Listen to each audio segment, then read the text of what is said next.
this video review, we're taking a look at what I would call sibling Jaegers. There's a third, but I just didn't bother getting it. Anyways, the two are Guardian Bravo, this side, and Bracer Phonix, this side. Two very, very bulky, tough guy suits from Pacific Rim Uprising. These are side Jaeger, not to be confused with side Damashii, side units, whatever. Anyways, these are robot Damashii nonetheless. We are looking at number 229. This one came out around the same time as the Gypsy Avenger, and this one came out not too long ago. This is number 233. So 229, 223.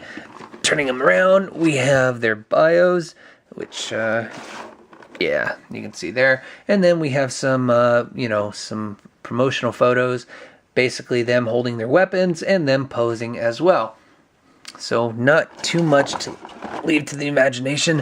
Yeah, so let's take them out and see how similar they are. Alright, here we have Bravo and Phonix, right? Was that it? Bravo and, yeah, Phonix. Phonix, Bravo. There it is. So looking at them right out of the package, they don't really look all too similar.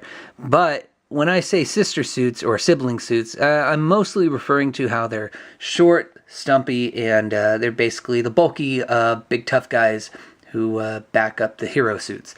But nonetheless, they are still pretty cool, I guess. Now, taking a look at Bravo? Nope, sorry. Yeah, Phonix. Phonix, yeah, I actually really dig this figure, mainly because it looks like it would really be a descendant from any of the previous Jaegers from the first movie, and that's what I was really disappointed about. None of the Jaegers in the new movie look like they were real descendants of the last Jaegers.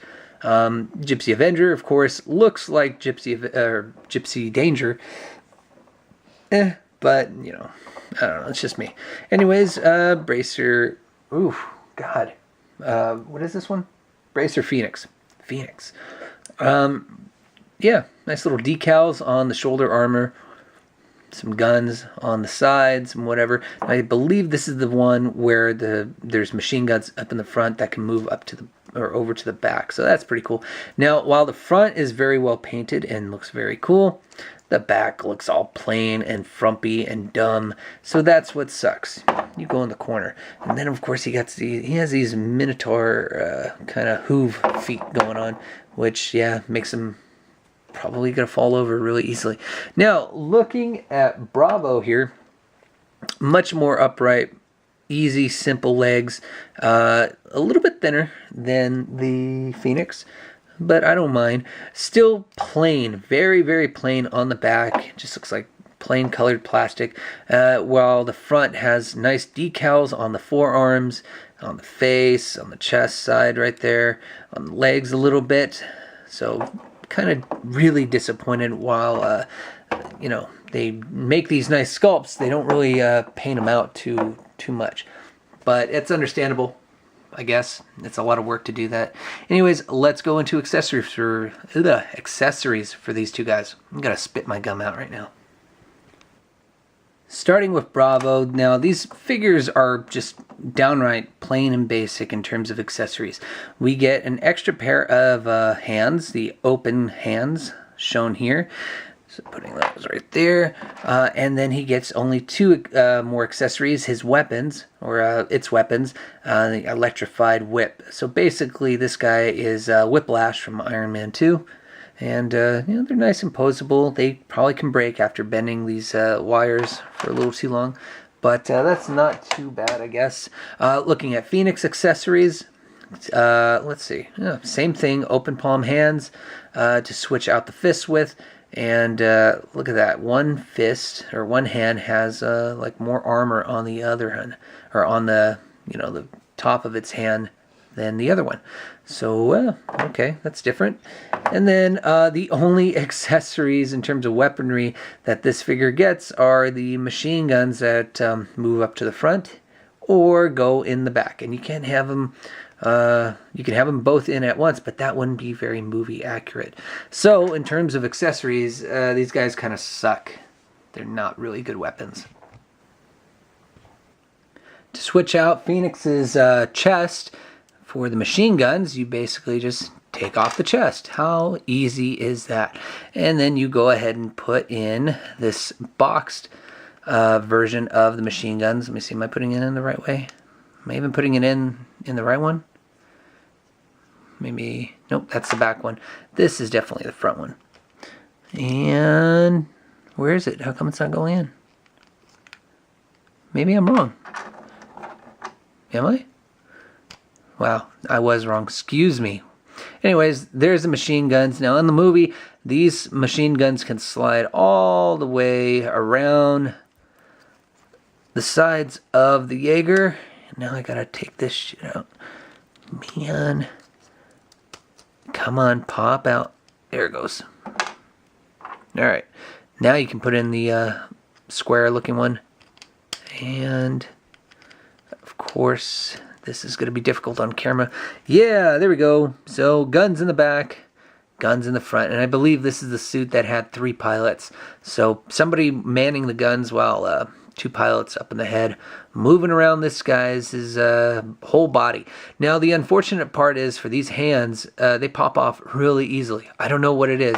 They can come off really, really easily, and that sucks. But here's basically how his hand looks. Where is it? Wow. It doesn't want to go in. It's so fragile. Anyways, you can't hold his hand up forward. It's like that. I don't see the purpose of having his hand like that. Maybe to hold something, you know, while the machine guns go to work. But I don't know, kind of dumb. It's very frustrating to get these hands in. It doesn't seem like the ball joints want to go in. So, sucks. Wow, good job. Now, because Phonix took so long to show off for the accessories, you're going to get the short version for Bravo. Basically, the fists that hold the weapons are already on the figure when you get them out of the package. Showing you a switcheroo for the hands would really be just waste of time. Waste of your time, waste of mine. We've seen it a million times before anyways. So, let's go ahead and take one of these whips, place it inside one of the hands. Okay, that was easy. I like that. That's very nice and easy. And then we're going to put this whip in, and look at that. Oh, the hand popped off, but I think I used a little bit too much force, and it popped back in. Made a nice sound, so I trust these hands on this figure more than the Phonix. Yeah. You know what? I kind of like this figure. Let me lower the tripod. Not too bad. I like this. This is simple, and this works. It's not too complicated, and this guy is staying in place. And I'm moving the camera way too much, but yeah, I'm totally into that. Not bad at all. Articulation is always the same, but maybe slightly different from figure to figure. These ones are just basically the same. If you've seen part 1 and part 2 of this 4-part review, excuse me, then you know what to expect. Shoulders move, and the head is very much a 360 rotation possible head. But of course, because there's armor covering the back of the neck, it's made impossible. You can move the head forward like always on the neck, but moving it upward like it's looking up into the sky is nearly impossible. Shoulder armors, wow, you actually get a good range of articulation in the shoulder armor, which allows you to move the arms up about that high. That is pretty cool, and I'm finally happy with one of these suits doing it. Anyways, moving on to the shoulders, you can push it up a little bit higher than you would pulling it back down. So that's kind of just it. Once it's pulled down, it is pulled down in that neutral position. Rotation in the bicep, ooh, very stiff because this figure is new. And then you get a nice double bend in the elbow. Same thing so far with Phonix, except the shoulder armor doesn't really do this full range of motion. At least I don't think so. Let's look. Nope, it just slides back and forward. Wow, great job. Great job. Anyways, going back to Bravo, rotation in the torso. You could, but of course the armor makes it very, very difficult. You do bend forward a little bit, and then going back is made impossible. Yep, that's just how they work. Anyways, moving on to the legs, they do slide around in the crotch area like all these figures have been doing. And you can bend the leg away from the inner working frame of the Jaeger. So, yeah, I guess that's cool. And then you can move it around forward like that. Bend in the knee, double. And then you get some ankle pivot. Now, the only difference between this and Phonix, look at that. You got this crazy knee action going on. Some extra joints going on in the calf of the suit. And then a whole hell of a lot of ankle pivot. It's insane.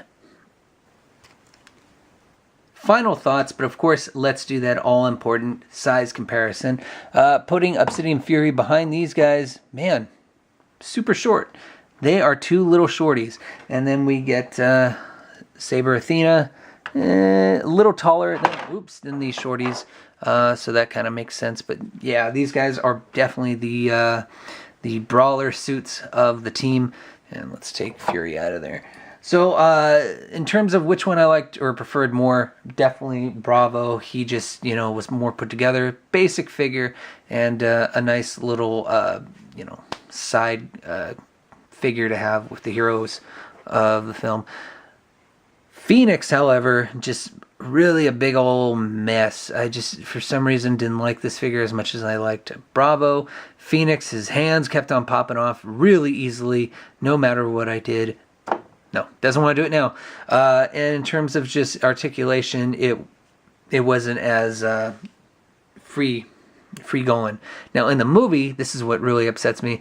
This guy moves around quite a bit and really freely, but the figure, I don't feel like you can do a lot of those poses or whatever with the figure. So no real reenactment scenes going on with that. But anyways, same prices going on, under $30 if you get them on AmiAmi, and I'm pretty sure these are still for sale. Or if you're lucky enough to still have a Toys R Us going out of sale, or going out of business sale going on, you can probably find them over there. Who knows?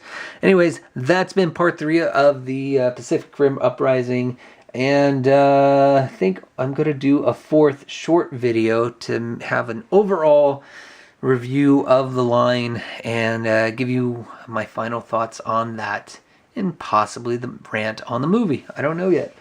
But yeah, it'll probably happen. Anyways, thanks for watching, guys. Hit like, dislike, subscribe, all that good stuff. Bye.